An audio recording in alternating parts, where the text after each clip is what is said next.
पर्दा चाहिए, बस लोगों तक पहुंचने का इरादा चाहिए। From social issues to public awareness, street theatre has given ordinary people a powerful voice.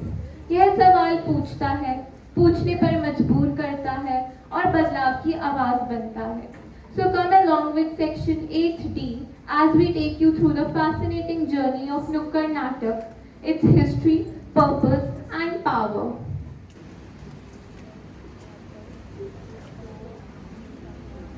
आओ आओ सुनो कहानी नुक्कड़ नाटक की जुबानी। आओ आओ सुनो कहानी नुक्कड़ नाटक की जुबानी। नुक्कड़ नाटक यानी ऐसा नाटक जो किसी बड़े मंच पर नहीं बल्कि गलियों, चौपालों, बाजारों और सड़कों पर जनता के बीच खेला जाता है। इसका उद्देश्य केवल मनोरंजन नहीं बल्कि समाज को जागरूक करना है। जब समाज की आवाज सड़कों पर गूंजती है, जब कलाकार सीधा जनता से संवाद करता है, तब जन्म लेता है नुक्कड़ नाटक। आइए इसकी यात्रा को जानें।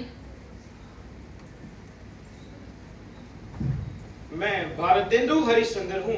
अंग्रेजों के समय मैंने अपने नाटकों के माध्यम से लोगों को जागरूक किया। अंधेर नगरी और भारत दूरदर्शन जैसे नाटक समाज की सच्चाई दिखाते थे।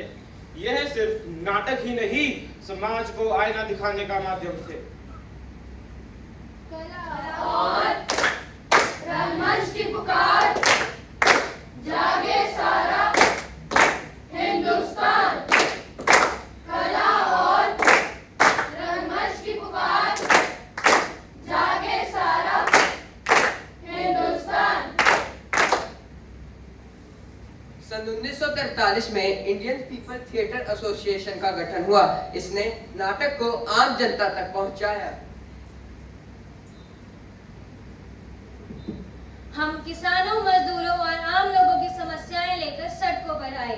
आजादी के आंदोलन के दौरान हमारी आवाज जनता की आवाज बनी। हमारा मंच जनता थी और जनता ही हमारी ताकत। जन जन तक आवाज हमारी बदलेगी अब दुनिया सारी।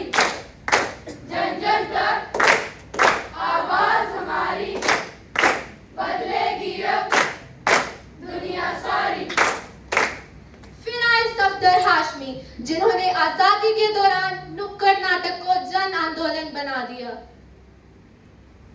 अगर समाज में अन्याय है तो कलाकार चुप नहीं रह सकता। उसकी कला जनता की आवाज है।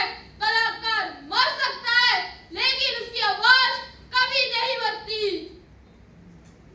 सच की राह पर चलना है, अन्याय से अब लड़ना है।